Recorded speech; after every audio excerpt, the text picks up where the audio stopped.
नमस्कार, मैं हूं रंजीत कुमार और शुरू हो चुका है देश का मूड मीटर। और देश में आज सबसे बड़ी खबर यूपी के बहराइच से है, जहां दुर्गा प्रतिमा विसर्जन के दौरान हुई हिंसा के बाद से बवाल थमने का नाम नहीं ले रहा। और सवाल ये उठ रहा है कि क्या इस देश में हिंदू शांतिपूर्ण तरीके से त्योहार भी नहीं मना सकते? हिंदुओं का हर त्योहारी जुलूस या धार्मिक जुलूस आज कट्टरपंथियों के निशाने पर क्यों है?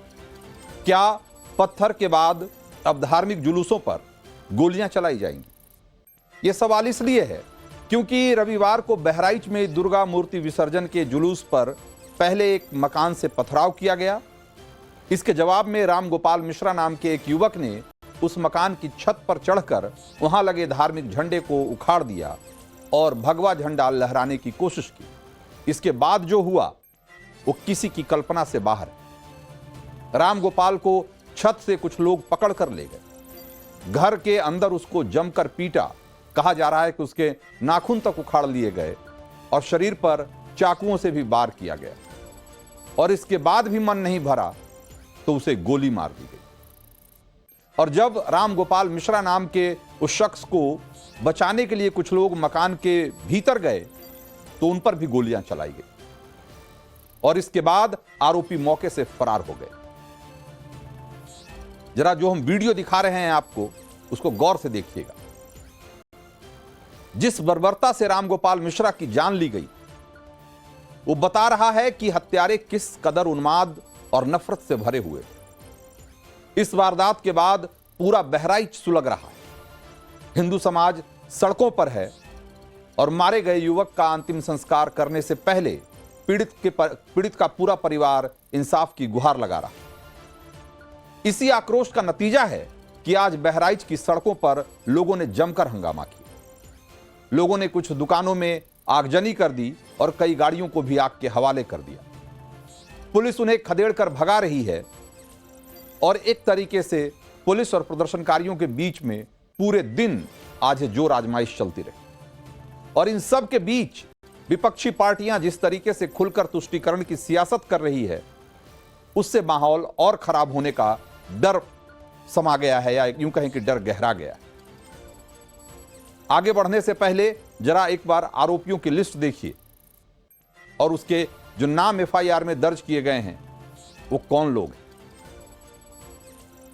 अब बहराइच बवाल पर समाजवादी पार्टी के सांसद अवधेश प्रसाद का बयान सुनिए। फिर आपको बताऊंगा कि कट्टरपंथी गैंग की करतूत छिपाने के लिए क्या क्या सियासी दांव चले जा रहे हैं।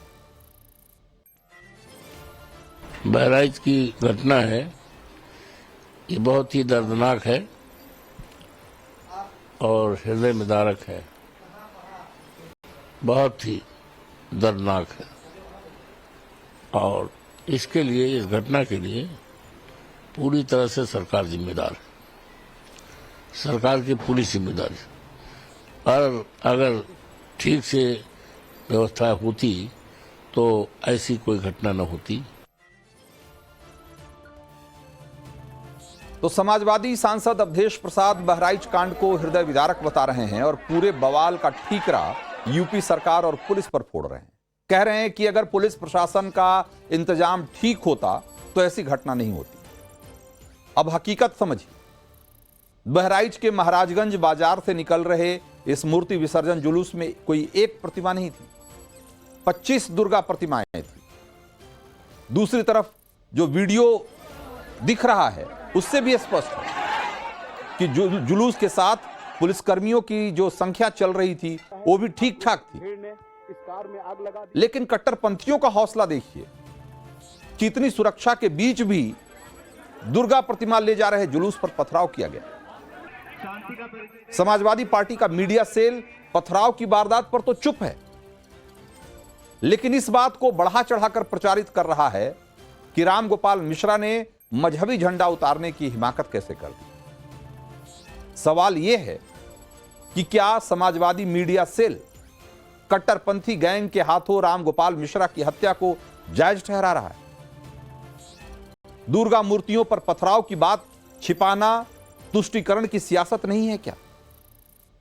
और एक बार इस बात को ऐसे भी समझने की कोशिश करिए कि गणेश चतुर्थी से लेकर, गणेश पूजा से लेकर और दुर्गा पूजा के बीच देश में कम से कम 50 जगह से इस तरह की घटनाएं आई होंगी जब मूर्तियों को निशाना बनाया गया, मूर्तियां खंडित कर दी गई। लेकिन क्या इसके विरोध में किसी की कोई हत्या कहीं की गई, किसी के साथ कोई ऐसी हिंसा की गई जिसका आप जिक्र करना चाहें, जो लगे आपको कि ये इतनी बड़ी हिंसा हो गई जिसके बारे में बात की जानी चाहिए? लेकिन उसके उलट एक धार्मिक झंडा, कोई झंडा है और वो भी धार्मिक है नहीं है, ये इस पर भी एक सवाल है, लेकिन एक धार्मिक झंडा हटाने को लेकर अगर किसी की हत्या कर दी गई है, तब तो मूर्तियों को तोड़ने की क्या सजा होनी चाहिए, आपको खुद सोचना चाहिए। अगर किसी ने किसी की धार्मिक भावना को आहत भी किया है, तो क्या उसके बदले में किसी को हत्या करने का लाइसेंस मिल जाता है? क्या किसी ने किसी की धार्मिक भावना को आहत किया तो क्या आप किसी को गोली मार देंगे? सवाल यह है। और क्या अगर किसी ने गोली मार दी तो एक पॉलिटिकल पार्टी उसको क्या जस्टिफाई करेगी, इसलिए क्योंकि आपका वोट बैंक है? बहराइच कांड में जो मूर्ति विसर्जन जुलूस पर पथराव के दावे को खारिज कर रहे हैं, बहुत सारे लोग ऐसे भी आपको मिल जाएंगे जो कह रहे हैं कि पथराव हुआ ही नहीं। उन्हें एक और वीडियो दिखाना चाहता हूं। ये सोशल मीडिया पर यह वीडियो भी वायरल है जिसमें पुलिस प्रशासन के अफसर पथराव पर भड़के लोगों को शांत रहने की अपील कर रहे हैं। और इस वीडियो में साफ साफ कहा जा रहा है कि पथराव करने वालों पर पुलिस कार्रवाई कर रही है। जरा सुनिए इसको गौर से। कृपया ध्यान दें, सभी भक्तों से अपील है, हाथ जोड़कर अनुरोध है, सभी माता रानी के भक्तों से हाथ जोड़कर अपील है। आज का दिन शुभ है। जो भी पथराव जिस व्यक्ति ने किया है, जिन लोगों ने किया है आपके ऊपर, उनके विरुद्ध सख्त से सख्त कार्रवाई हो रही है, मुकदमा कायम हो रहा है। आप सभी से हाथ जोड़कर अनुरोध है, कृपया शांति का परिचय दें, शांति का परिचय दें, कानून व्यवस्था। कृपया ध्यान दें, सभी भक्तों से। तो इस वीडियो में आप पुलिस अधिकारी को एक स्पष्ट सुन सकते हैं कि कैसे वो लोगों से शांत रहने की अपील कर रहे हैं। ये बता रहा है कि इस प्रतिमा विसर्जन का जो जुलूस जा रहा था उस पर सामने की तरफ से पत्थर बरसाए गए, और जब पत्थर बरसाए गए उसके बाद जो वहां भीड़ थी वो उत्तेजित हुई, और उसके बाद जो बाकी घटनाएं हुई जिसका कि अंजाम हम देख रहे हैं बहराइच में किस रूप में सामने आया है, वो सारी घटनाएं हुई एक एक करके। और ये पत्थरबाजी की घटना कोई पहली घटना नहीं है। शायद ही आपने देखा होगा कि गणेश चतुर्थी से लेकर और दुर्गा पूजा के बीच में, दशहरे के बीच में कम से कम कई दर्जन घटनाएं हो चुकी है ऐसी जिसमें कि पत्थरबाजी हुई जुलूस में। तो पत्थरबाजी को अगर आप जायज करार दे रहे हैं, पत्थरबाजी ठीक है, लेकिन पत्थरबाजी के विरोध में अगर किसी ने नारेबाजी की या कोई किसी का धार्मिक झंडा हटा दिया तो वो गलत है, वो अनैतिक है। मैं कह रहा हूं धार्मिक झंडा भी नहीं हटाया जाना चाहिए। मस्जिद के सामने जाकर अनावश्यक बवाल करना या नारेबाजी करना भी ठीक नहीं है, लेकिन अगर ऐसा कर भी रहा है कोई तो उसका तरीका यह होना चाहिए कि उसकी पुलिस में शिकायत होनी चाहिए और उसके खिलाफ पुलिस को कार्रवाई करनी चाहिए, ना कि कोई आदमी इसके बदले में आप किसी की जान ले लेंगे, किसी को गोली मार देंगे। बहराइच बवाल की जो पड़ताल में अब तक बातें निकलकर सामने आई है कि पथराव के बाद मूर्ति विसर्जन जुलूस 25 मिनट तक वहां रुका रहा, और इसी दौरान पथराव से नाराज कुछ लोगों ने पलटवार में दुकान के बाहर लगे लोहे के पतरे को पीटना शुरू किया, और जिसके बाद राम गोपाल मिश्रा थोड़ा उत्तेजित होकर दुकान की छत पर चढ़ गए और आरोपियों ने उन्हें वहां से खींच लिया, अपने साथ लेते चले गए। लेकिन तब भी किसी को वहां यकीन नहीं हो रहा था या किसी ने सोचा नहीं था कि रामगोपाल मिश्रा की इसके लिए बेरहमी से हत्या कर दी जाएगी। जुलूस में शामिल लोग भी ये मानकर चल रहे थे कि आरोपियों ने अगर उन्हें पकड़ा है तो पुलिस को सौंप देंगे, लेकिन वीडियो बता रहा है कि पुलिस वहां बहुत देर तक खड़ी रही, लेकिन आरोपियों ने पुलिस को सौंपने के बजाय रामगोपाल मिश्रा को उसकी हत्या कर दी। इस वीडियो में आपको उस घर के बाहर जो जुटी हुई पुलिस है वो आप देख सकते हैं। अभी जो स्क्रीन पे आपके वीडियो है उसमें स्पष्ट दिख रहा है कि जिस घर में हत्या हुई रामगोपाल मिश्रा की, जहां से उसका शव निकाला गया, उसके सामने पुलिस काफी देर तक खड़ी रही, लेकिन रामगोपाल मिश्रा की हत्या करने के बाद उसके शव को बाहर निकाला गया। बहराइच बवाल को लेकर हिंदू पक्ष पर सवाल उठाने वालों को एक बात और समझने की जरूरत है। वो ये कि रामगोपाल का शव देखकर जुलूस ने कोई आक्रोश जाहिर नहीं किया या वहां पर वो बेकाबू नहीं हुई। एक तरफ झंडा हटाने को लेकर हत्या कर दी गई और दूसरी तरफ हत्या के बाद भी लोगों ने कोई आक्रोश उस तरीके से नहीं जाहिर किया। कोई कानून व्यवस्था का मामला उस समय नहीं बना। वो नारेबाजी करते रहे और बात वहीं एक तरीके से रुक गई थी। लेकिन जब कई घंटे बाद जब रामगोपाल का शव पोस्टमार्टम के बाद बाहर आया और लोगों को यह बताया गया कि उसके शरीर पर गोलियों के कई निशान हैं और शरीर पर चाकू से हमले के भी निशान हैं, नाखून उखाड़ लेने की बात सामने आई, तब जाकर लोगों का गुस्सा इस तरीके से भड़का और आज जो तस्वीरें बहराइच में दिखी आपको वो उस रूप में सामने आई। क्या उत्तर प्रदेश को अशांति की राह पर धकेलने के लिए यूपी में एक बड़ी साजिश रामगोपाल के जरिए रची गई? क्या रामगोपाल की हत्या एक सोची समझी रणनीति का हिस्सा थी? प्रतिमा विसर्जन का दिन क्या जानबूझ के रखा गया था ताकि माहौल को खराब किया जा सके और इस हत्या के जरिए उत्तर प्रदेश में शांति भंग की जा सके? ये बहुत सारे सवाल हैं, लेकिन सवाल इस वजह से चूंकि यूपी में उत्तर प्रदेश सरकार कानून व्यवस्था के मोर्चे पर जीरो टॉलरेंस की नीति को आगे रखकर काम करती है, लेकिन बहराइच में जो कुछ हुआ उसने कई सारे सवाल खड़े किए। प्रतिमा विसर्जन को लेकर पूरा पुलिस प्रशासन अलर्ट था। लगातार कोशिश की जा रही थी कि लॉ एंड ऑर्डर से कहीं कोई छेड़छाड़ न की जा सके। इसके लिए डिप्लॉयमेंट पूरा था, पैरामिलिट्री फोर्सेस की भी सहायता ली गई थी। लेकिन इस बीच कुछ उपद्रवी तत्वों ने प्रतिमा विसर्जन के दौरान हंगामा किया और नौबत यहां तक आ गई कि उसमें एक व्यक्ति की मौत हो गई। उस व्यक्ति की गोली मारकर हत्या कर दी गई। परिजनों का कहना है कि उसे टुकड़ों में काटने की साजिश रची गई थी। तो सब कुछ क्या पहले से प्री प्लान किया गया था? पुलिस इस मामले में जांच कर रही है। जांच के बाद सारी हकीकत सामने आ जाएगी, लेकिन उसके बाद जो हुआ उससे बहराइच में हंगामा हो गया, बवाल हो गया।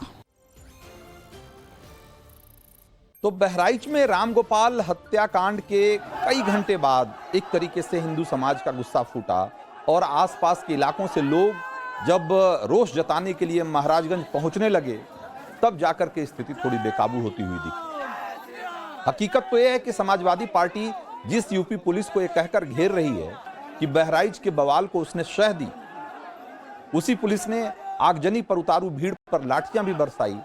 और हमने आज तस्वीरों में देखा कि कैसे पुलिस के अधिकारी हाथों में हथियार लेकर के और भीड़ को वहां से तितर बितर करने की कोशिश कर रहे हैं, भगाने की कोशिश कर रहे हैं, उस पर नियंत्रण करने की कोशिश कर रहे हैं।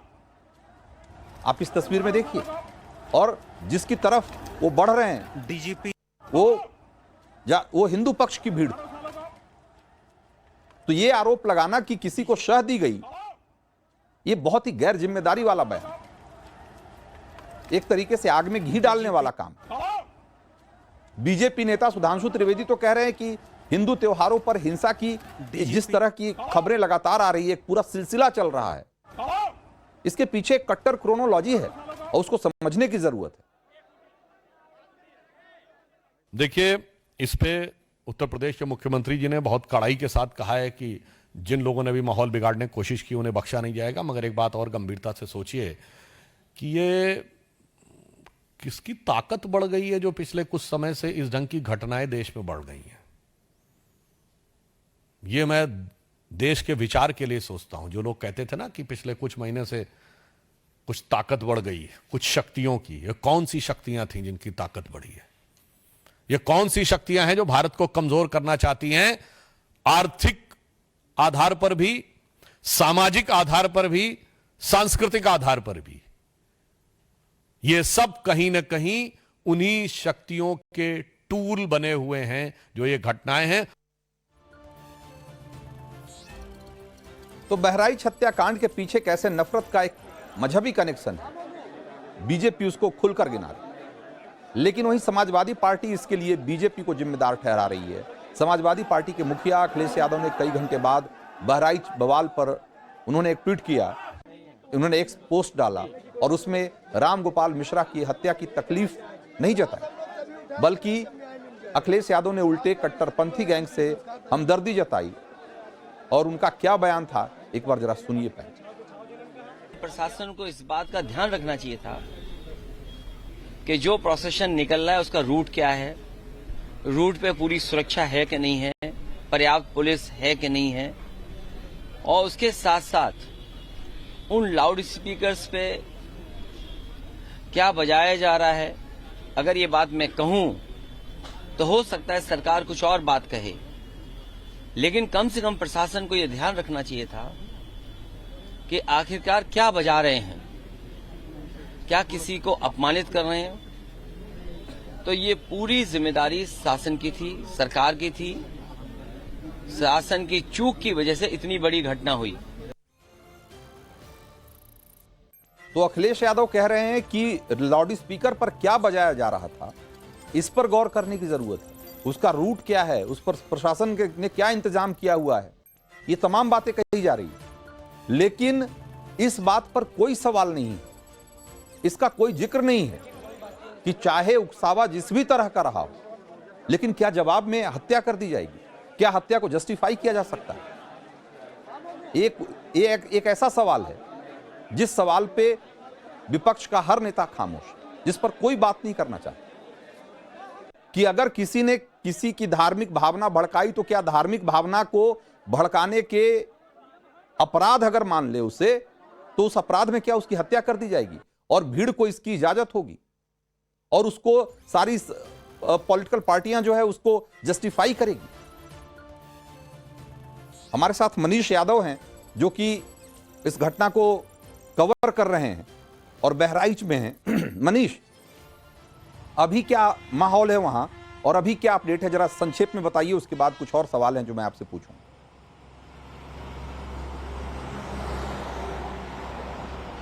देखिए, अभी एडीजी लॉ एंड ऑर्डर पूरे घटनास्थल पर पहुंचे और वो तस्वीरों के जरिए सबने देखा कि कैसे उन्होंने भीड़ को तितर बितर करने के लिए हाथों में बंदूक लेकर खुद ही दौड़ लगाई, लोगों को समझाने की कोशिश की और सख्ती जहां पर प्रयोग करनी पड़ी वहां सख्ती भी प्रयोग की। तो जो लोग आरोप लगा रहे थे उन्हें एडीजी की वो तस्वीर देखनी चाहिए कि पुलिस बिना किसी भेदभाव के वहां पर लॉ एंड ऑर्डर की सिचुएशन बहाल हो सके उस दिशा में काम कर रही थी।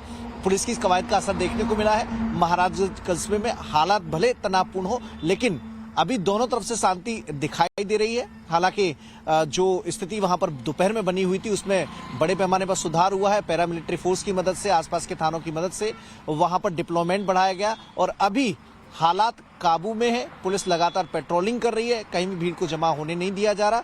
तो कल की जो स्थिति थी, उसके बाद जो आक्रोश आज सड़कों पर दिखाई दिया, उस आक्रोश को पुलिस कंट्रोल करने में अभी कामयाब होती दिखाई दे रही है और अभी की स्थिति बेहद शांतिपूर्ण बहराइच में बनी हुई है। बिल्कुल, हालांकि दोनों पक्ष में तनावपूर्ण माहौल है। बिल्कुल मनीष, एक सवाल जो बार बार लोगों के जहन में आ रहा है कि सोशल मीडिया पे कई तरह के दावे चल रहे हैं और जिसकी वजह से और एक तरीके से जो आग में घी का काम कर रहा है। अगर आप सही सूचनाएं अगर आप नहीं देंगे तो लोगों को लगता है कि भाई पता नहीं किस पक्ष की क्या गलती थी जिसकी वजह से हुआ। तो ये स्पष्ट होना चाहिए कि ये जो राम गोपाल मिश्रा की हत्या हुई, क्या जैसा कि बताया जा रहा है कि झंडा, एक मजहबी झंडा उतारकर उन्होंने भगवा झंडा फहरा दिया और सारी गलती, ये सारा मामला यहां से शुरू हुआ और उसकी वजह से हत्या हुई। लेकिन इसके पहले की जो बात हुई कि इसके पहले जिस तरीके से जुलूस पर पत्थर बरसाए गए, उसका जिक्र कोई नहीं कर रहा। तो ये जरा एक बार क्रोनोलॉजी समझाइए संक्षेप में कि ये कैसे शुरू हुआ, ये पूरा बवाल बखेड़ा कैसे शुरू हुआ और कैसे इस तरह के हत्याकांड में तब्दील हुआ।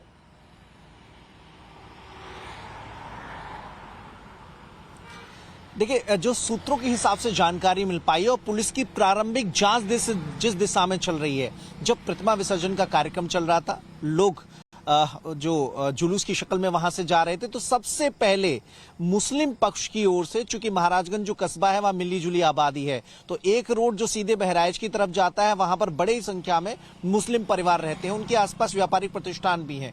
उस दिशा में जब ये जुलूस निकल रहा था तो सबसे पहले वहां पर पथराव हुआ।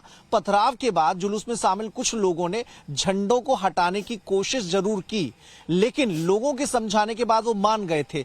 उसके बाद पथराव और लगातार बढ़ा, जिसके बाद वहां पर हंगामे जैसी स्थिति आ गई। हंगामे जैसी स्थिति में ही रामगोपाल मिश्रा वहां पर एक छत पर चढ़ने की कोशिश वो करते हुए दिखाई दे रहे हैं, जो वीडियो सोशल मीडिया पे वायरल है। हालांकि पुलिस उनकी भी जांच कर रही है और उसके बाद जो स्थिति बनी उसमें रामगोपाल मिश्रा की मौत हो गई। उन्हें घर के अंदर घसीटा गया, उन्हें गोली मारी गई, इसके अलावा उनके नाखून भी नोचे गए, ऐसी जानकारी उनके परिजनों ने दी है, जिन्होंने उस अंतिम संस्कार से पहले उस बॉडी को देखा। उनके साथ बहुत जाती हुई ऐसा परिवार का आरोप है। हालांकि जब लोग शव ले जा रहे थे तो हालात ये थी कि उस शव को ले जाते समय भी शव पर पथराव किया गया। वो तस्वीरें भी किसी से छिपी नहीं है, वो भी सोशल मीडिया के जरिए लोगों तक पहुंची है और सारे लोगों ने देखा है। तो ये स्थिति कल की थी। हालांकि यही वो बात है मनीष, जिसकी तरफ मैं इशारा कर रहा था कि भाई अगर कोई घटना, अगर कहीं कोई धार्मिक जुलूस जा रहा है, अगर उस पर पथराव किया जाएगा जिसमें कि 1500 लोग जा रहे हैं एक जुलूस की शक्ल में, जाहिर सी बात है कि वो उत्तेजित होंगे और उसको किसी न किसी रूप से उस पर रिटेलिएशन होगा। अगर इस दौरान अगर किसी ने कोई झंडा उखाड़ दिया या झंडा हटाकर कोई दूसरा झंडा लगा दिया, तो अब उसके जवाब में आप किसी की हत्या नहीं कर सकते ना। और भाई ये पथराव की घटना सिर्फ बहराइच में थोड़ी हुई है, पूरे देश से ऐसी 50 घटनाएं हो चुकी है जबकि जुलूस पे इस तरीके से पथराव किया गया।